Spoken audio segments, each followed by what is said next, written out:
गौतम बुद्ध के जीवन पर 1 घंटे की हिंदी कहानी। इस कहानी को आप नाटक, भाषण या कहानी वाचन के रूप में 1 घंटे तक प्रस्तुत कर सकते हैं। इसमें बुद्ध के जीवन की प्रमुख घटनाएं, भावनात्मक दृश्य, शिक्षाएं और ऐतिहासिक पृष्ठभूमि शामिल हैं। कहानी का शीर्षक, एक राजकुमार से बुद्ध बनने की यात्रा। भूमिका 5 मिनट। धीमी संगीत के साथ वाचक प्रारंभ करता है। आज मैं आपको एक ऐसे महान पुरुष की कहानी सुनाने जा रहा हूं जिनका जन्म एक राजकुमार के रूप में हुआ, पर उन्होंने संसार को ऐसा ज्ञान दिया जो आज भी हमें शांति और मोक्ष की राह दिखाता है। ये कहानी है सिद्धार्थ से गौतम बुद्ध बनने की। प्रथम भाग, राजकुमार सिद्धार्थ। 10 मिनट। 1. जन्म और भविष्यवाणी। 573 ईसा पूर्व, लुम्बिनी, वर्तमान नेपाल में शुद्धोधन और महामाया के यहाँ एक पुत्र का जन्म हुआ। उसका नाम रखा गया सिद्धार्थ। जन्म के बाद एक तपस्वी महात्मा ने भविष्यवाणी की, यह बालक या तो एक महान सम्राट बनेगा या महान संत। राजा शुद्धोधन ने सोचा, नहीं, मेरा पुत्र सम्राट ही बनेगा। 2. विलासिता का जीवन। सिद्धार्थ को राजमहल में विलासिता से भरपूर जीवन दिया गया। सुंदर वस्त्र, स्वादिष्ट भोजन, संगीत, नृत्य, हर सुविधा थी। राजा ने उन्हें दुखों से दूर रखने की पूरी कोशिश की। उन्होंने सिद्धार्थ को जीवन के 4 दृश्य कभी न दिखने दिए। 1. वृद्ध व्यक्ति। 2. रोगी। 3. मृत शरीर। 4. सन्यासी। द्वितीय भाग, 4 दृश्य और वैराग्य। 15 मिनट। 3. 4. महादर्शन। एक दिन सिद्धार्थ रथ पर सैर के लिए निकले और उन्होंने पहली बार इन 4 दृश्यों को देखा। एक बूढ़ा व्यक्ति जो चल नहीं पा रहा था, एक रोगी कराहता हुआ, एक शव जिसे लोग शोक में ले जा रहे थे, एक सन्यासी शांत और स्थिर। सिद्धार्थ विचलित हो गए। उन्होंने सारथी से पूछा, क्या मुझे भी बुढ़ापा, बीमारी और मृत्यु का सामना करना पड़ेगा? सारथी ने सिर हिला दिया और तब सिद्धार्थ ने सोचा, इस जीवन की सच्चाई क्या है? 4. गृहत्याग। एक रात जब पत्नी यशोधरा और नवजात पुत्र राहुल सो रहे थे, सिद्धार्थ ने महल छोड़ दिया। उन्होंने अपने केश काट दिए, राजसी वस्त्र त्याग दिए और सच्चाई की खोज में निकल पड़े। तृतीय भाग, तपस्या और ज्ञान। 15 मिनट। 5. कठोर तपस्या। सिद्धार्थ वर्षों तक जंगलों में भटके। उन्होंने 6 वर्षों गौतम बुद्ध के जीवन पर 1 घंटे की हिंदी कहानी। इस कहानी को आप नाटक, भाषण या कहानी वाचन के रूप में 1 घंटे तक प्रस्तुत कर सकते हैं। इसमें बुद्ध के जीवन की प्रमुख घटनाएं, भावनात्मक दृश्य, शिक्षाएं और ऐतिहासिक पृष्ठभूमि शामिल हैं। कहानी का शीर्षक, एक राजकुमार से बुद्ध बनने की यात्रा। भूमिका 5 मिनट। धीमी संगीत के साथ वाचक प्रारंभ करता है।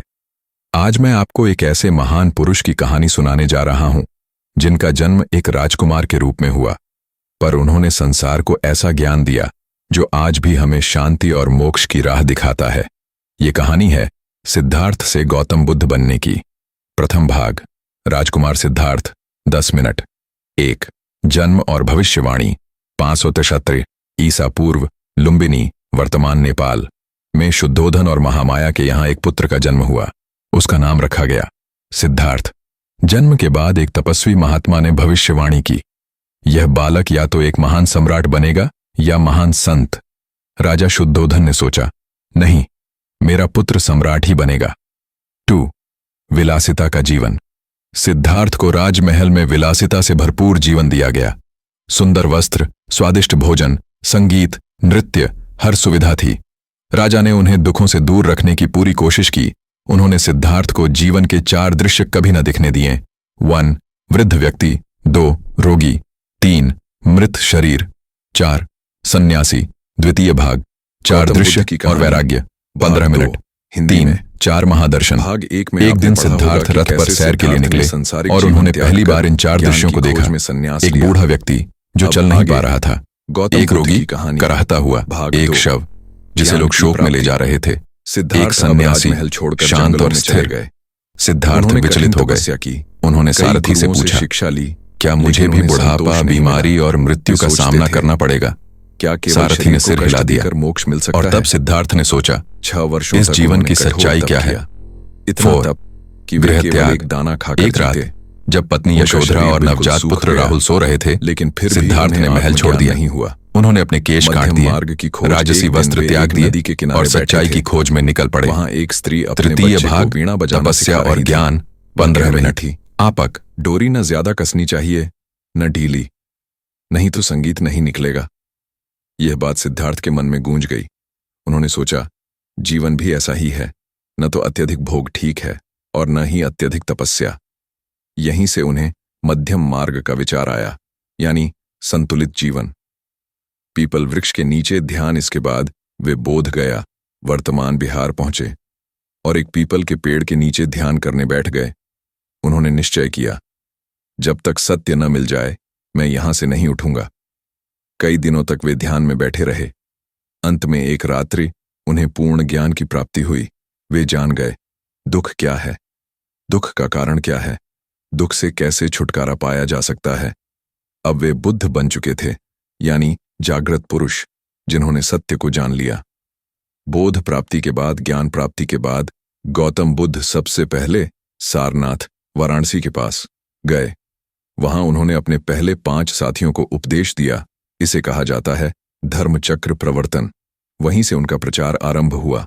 उन्होंने सिखाया 4 आर्य सत्य, अष्टांगिक मार्ग, करुणा, मैत्री और अहिंसा का मार्ग। अगर आप चाहें तो मैं भाग 3 में उनके जीवन के अंतिम समय, संघ की स्थापना और बुद्ध के संदेश की व्याख्या कर सकता हूं। क्या आप भाग 3 भी पढ़ना चाहेंगे? गौतम बुद्ध की कहानी, भाग 2, हिंदी में। भाग 1 में आपने पढ़ा होगा कि कैसे सिद्धार्थ ने संसारिक जीवन त्याग कर ज्ञान की खोज में संन्यास लिया। अब आगे गौतम बुद्ध की कहानी, भाग 2, ज्ञान की प्राप्ति। सिद्धार्थ अब राजमहल छोड़कर जंगलों में चले गए। उन्होंने कठिन तपस्या की, कई गुरुओं से शिक्षा ली, लेकिन उन्हें संतोष नहीं मिला। वे सोचते थे, क्या केवल शरीर को कष्ट देकर मोक्ष मिल सकता है? 6 वर्षों तक उन्होंने कठोर तप किया, इतना तप कि वे केवल एक दाना खाकर जीते। उनका शरीर बिल्कुल सूख गया, लेकिन फिर भी उन्हें आत्मज्ञान नहीं हुआ। मध्यम मार्ग की खोज। एक दिन वे एक नदी के किनारे बैठे थे। वहां एक स्त्री अपने बच्चे को वीणा बजाना सिखा रही थी। वह कह रही थी, डोरी न ज्यादा कसनी चाहिए, न ढीली, नहीं तो संगीत नहीं निकलेगा। यह बात सिद्धार्थ के मन में गूंज गई। उन्होंने सोचा, जीवन भी ऐसा ही है, न तो अत्यधिक भोग ठीक है और न ही अत्यधिक तपस्या। यहीं से उन्हें मध्यम मार्ग का विचार आया, यानी संतुलित जीवन। पीपल वृक्ष के नीचे ध्यान। इसके बाद वे बोध गया वर्तमान बिहार पहुंचे और एक पीपल के पेड़ के नीचे ध्यान करने बैठ गए। उन्होंने निश्चय किया, जब तक सत्य न मिल जाए मैं यहां से नहीं उठूंगा। कई दिनों तक वे ध्यान में बैठे रहे। अंत में एक रात्रि उन्हें पूर्ण ज्ञान की प्राप्ति हुई। वे जान गए दुख क्या है, दुख का कारण क्या है, दुख से कैसे छुटकारा पाया जा सकता है। अब वे बुद्ध बन चुके थे, यानी जागृत पुरुष जिन्होंने सत्य को जान लिया।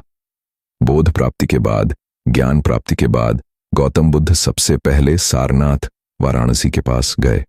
वहां उन्होंने अपने पहले 5 साथियों को उपदेश दिया। इसे कहा जाता है धर्मचक्र प्रवर्तन। वहीं से उनका प्रचार आरंभ हुआ। उन्होंने सिखाया, यह रहा 4 आर्य सत्य, अष्टांगिक मार्ग, करुणा, मैत्री पिछले और भाग में अहिंसा आपने का पढ़ा मार्ग। कि कैसे अगर आप सिद्धार्थ चाहें ने तो मध्यम मैं मार्ग भाग 3 में अपनाकर उनके जीवन बोध के गया में अंतिम ज्ञान समय, प्राप्त किया संघ और की बुद्ध स्थापना बन गए। और बुद्ध के अब आगे संदेश की व्याख्या कर गौतम सकता बुद्ध हूं। की कहानी, क्या आप भाग 3, 3 भी पढ़ना चाहेंगे? उपदेश, संघ और महापरिनिर्वाण। बुद्ध का उपदेश। ज्ञान प्राप्ति के बाद गौतम बुद्ध ने संकल्प लिया कि वे संसार के लोगों को सच्चा मार्ग दिखाएंगे। उन्होंने पहला उपदेश सारनाथ में अपने 5 पुराने साथियों को दिया। यहीं से प्रारंभ हुआ उनका धर्मचक्र प्रवर्तन, यानी धर्म का पहिया घुमाना। उन्होंने अपने जीवन भर सिखाया 4 आर्य सत्य, 4 नोबल ट्रूथ्स। दुख है, दुख का कारण है, दुख का निवृत्ति संभव है, निवृत्ति का मार्ग है, अष्टांगिक मार्ग 8-fold पाथ। बुद्ध ने बताया कि मोक्ष प्राप्ति के लिए यह 8 अंग वाला मार्ग अपनाना चाहिए। सम्यक दृष्टि, सही दृष्टिकोण, सम्यक संकल्प, सम्यक वाणी, सम्यक कर्म, सम्यक आजीविका, सम्यक प्रयास, सम्यक स्मृति, सम्यक समाधि। संघ की स्थापना। बुद्ध ने भिक्षुओं और अनुयायियों का एक संगठन बनाया। जिसे कहा गया संघ।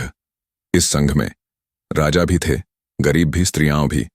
बुद्ध ने सभी को ज्ञान दिया, बिना भेदभाव के। उनका संदेश था, अपना दीपक स्वयं बनो, सत्य को खुद अनुभव करो। बुद्ध का अंतिम समय महापरिनिर्वाण, लगभग 45 वर्षों तक उन्होंने भारत के कई क्षेत्रों में भ्रमण कर उपदेश दिए। 80 वर्ष की उम्र में वे कुशीनगर, उत्तर प्रदेश पहुंचे। वहीं उन्होंने अपने शिष्यों को अंतिम उपदेश दिया, विक्षिप्त मत बनो, सब चीजें नश्वर हैं, अपने कल्याण के लिए निरंतर प्रयास करो। इसके बाद वे शांति से लेट गए और महापरिनिर्वाण को प्राप्त हुए, यानी शरीर का अंत, लेकिन आत्मा की शांति। बुद्ध का योगदान, उन्होंने किसी ईश्वर की पूजा पर जोर नहीं दिया, बल्कि आत्मज्ञान, करुणा और मूल्य आधारित जीवन पर बल दिया। उनका दर्शन आज भी बौद्ध धर्म के रूप में दुनिया भर में प्रचलित है। अगर आप चाहें तो मैं अगला भाग बना सकता हूं, जिसमें बताया जाए बुद्ध के प्रमुख शिष्य कौन थे, बौद्ध धर्म का आगे कैसा विकास हुआ। बताइए, क्या आप भाग 4 भी पढ़ना चाहेंगे? जरूर। यह रहा गौतम बुद्ध की कहानी, भाग 3, हिंदी में।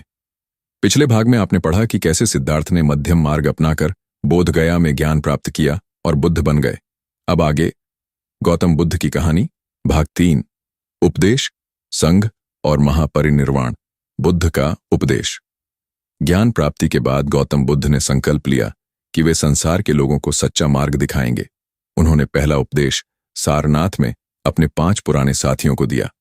यहीं से प्रारंभ हुआ उनका धर्मचक्र प्रवर्तन, यानी धर्म का पहिया घुमाना।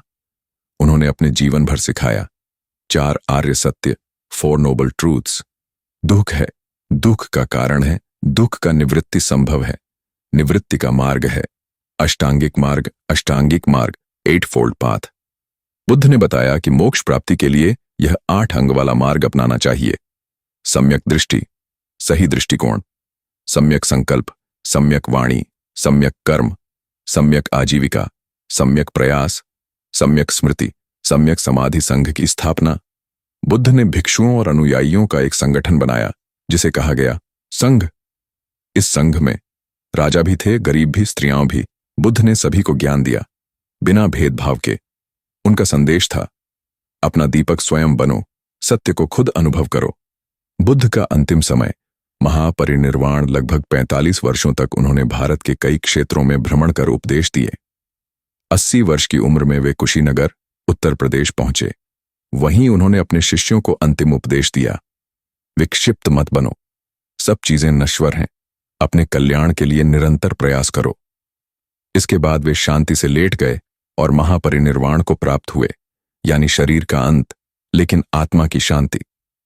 बुद्ध का योगदान, उन्होंने किसी ईश्वर की पूजा पर जोर नहीं दिया, बल्कि आत्मज्ञान, करुणा और मूल्य आधारित जीवन पर बल दिया। उनका दर्शन आज भी बौद्ध धर्म के रूप में दुनिया भर में प्रचलित है। अगर आप चाहें तो मैं अगला भाग बना सकता हूं, जिसमें बताया जाए बुद्ध के प्रमुख शिष्य कौन थे, बौद्ध धर्म का आगे कैसा विकास हुआ। बताइए, क्या आप भाग 4 भी पढ़ना चाहेंगे?